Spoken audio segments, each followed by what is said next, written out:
Good morning, children. Today we will have a new poem. The title of the poem is Childhood, written by Marcus Nathan. Okay, so before we go in detail with the poem, let us have a brief idea about the poet. About the poet, Marcus Nathan is the Norwegian poet. Details of his life is very sketchy. It's not available. Okay, so it is unclear when and where he was born. He wrote his lovely poem Childhood when he turned 12. The poem is a translation from that language to English. One can imagine how great it would be in his language. So children, we are going to have a poem, a very beautiful poem, and the theme is all about childhood. Okay, now we will go to the text. Yeah, Childhood, written by Marcus Nathan. So here is a confusion from the side of the poet. When did his childhood go? This is first question, and the next question will be, where did his childhood go? So dear children, now we are to learn about this poem, and the theme is about childhood. Okay, a child's growth from childhood to adulthood. When did my childhood go? Was it the day I ceased to be 11? Was it the time I realized that hell and heaven could not be found in geography and therefore could not be? Was that the day? When did my childhood go?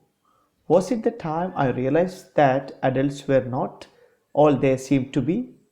They talked of love and preached of love, but did not act so lovingly. Was that the day? When did my childhood go? Was it when I found my mind was really mine, to use whichever way I chose, producing thoughts that were not those of other people, but my own and mine alone? Was that the day? Where did my childhood go? See the change of question. Where did my childhood go? It went to some forgotten place that is hidden in an infant's face. That's all I know. So, dear children, now we'll try to explain it. Okay? When did my childhood go? It's very simple question from the side of the poet. He's quite confused, or he's in a dilemma. Okay, when did he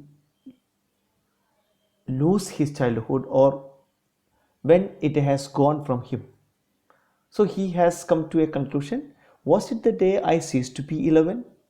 That means he entered the age 12. So when he ceased, what do you mean by ceased? Stopped. Ceased means stopped. To be 11. Was it the time I realized, means understood, that hell and heaven? So all of us know what is hell, what is heaven. So the boy also came to know what hell is, what heaven is. Is that the day? Could not be found in geography, and he could not find hell or heaven in geography book, and therefore could not be. Was that the day? Okay, is that the day he lost his childhood?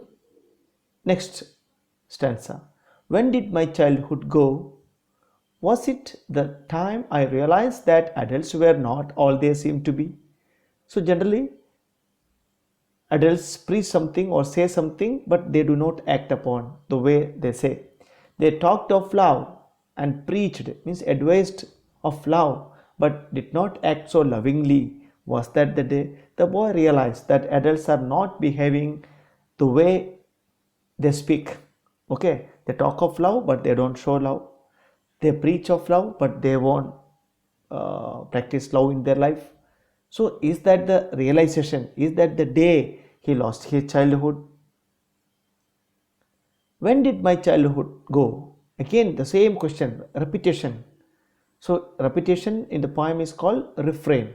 So, what is refrain? The same line is repeated. So, you can see from the first paragraph started with when did my childhood go? Again, second stanza, when did my childhood go?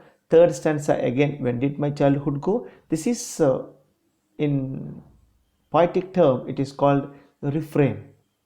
Okay, why a poet uses refrain? To give emphasis on his idea. I mean, his doubt is, when did my childhood go? So was it when I found my mind was really mine? The boy, when he attained the age of 12, he realized that now his mind is of his own. That means he is not carried away by the elders, or he has his own way of thinking. Is that the day he lost his childhood? To use whichever way I chose, means whichever way the boy wanted to act upon, producing thoughts that were not those of other people.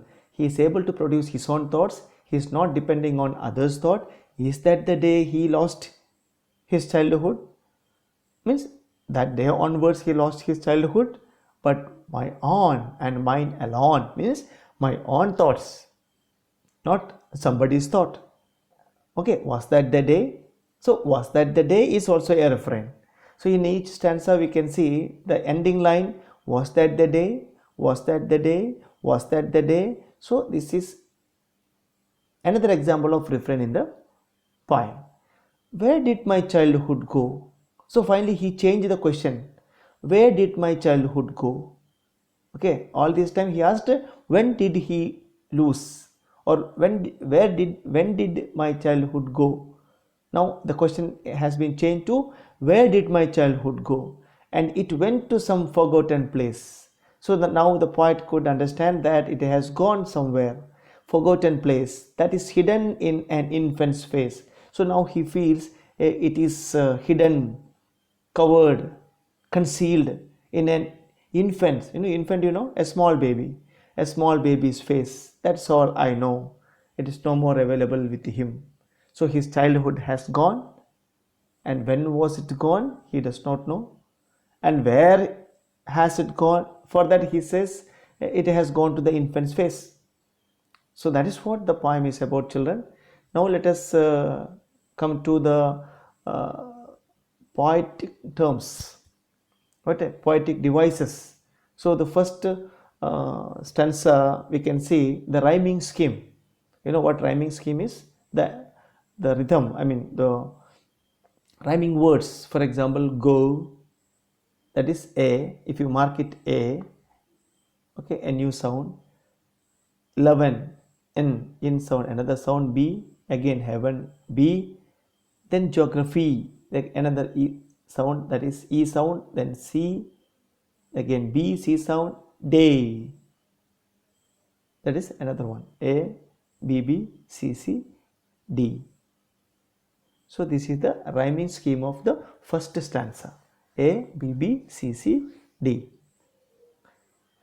Whereas in the second stanza we cannot find any rhyming words. Okay, so you cannot find anything there.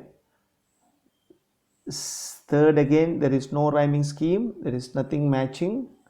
Okay, but last we have again go, A sound, place, B sound, face, B, I mean A, B, B, then no, O, first one again, go, no, go, no, again A. So last one is A, B, B, A. So that is what the rhyming scheme. Okay, now we can see any simile is there? No, I don't think so. Metaphor is there? No, I don't think so. But repetition, I told you, repetition, I mean this is called refrain. Repetition of same line in the poem is called refrain, refrain, refrain, refrain. Okay, refrain is called refrain. Then yeah, any other thing?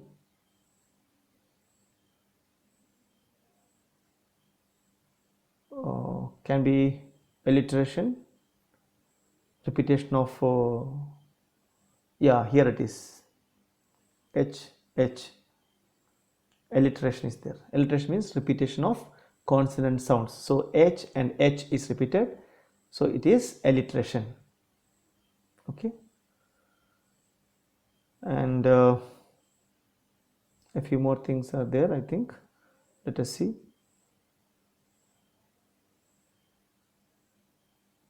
Yeah.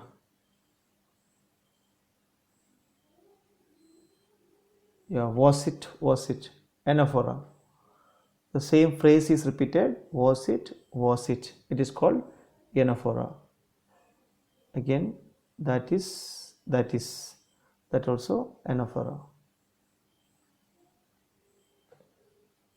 Anaphora is there. Okay, children, that is all about this poem, and you can also go through minutely to find out any other words, okay, or any other expression that can be called as a poetic device. Okay, find out. It's a homework. Now coming to the questions. Think about, identify the stanza that talks of each of the following. Individuality is called rationalism and hypocrisy. Okay, that adults are not behaving as they are, that is called hypocrisy. Rationalism means he is finding that whether the hell or heaven is there, so he is finding rationalism or individuality about he is using his own mind.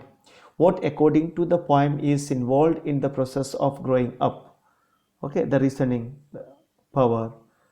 Okay, then aging. What is the poet's feeling towards childhood? Where has it gone? When has it gone? Which do you think are the most poetic lines? Why? So these are some of the questions that you have to find the answers, and the answers are already given through NCERT solutions. You can learn about it. Okay, children. Uh, that's all about this poem, and have a nice day ahead. Read it well, write down the question and answers, and repeatedly you recite it at home so that you can make friendship with it. That's all about this poem. Thank you. Have a nice day ahead.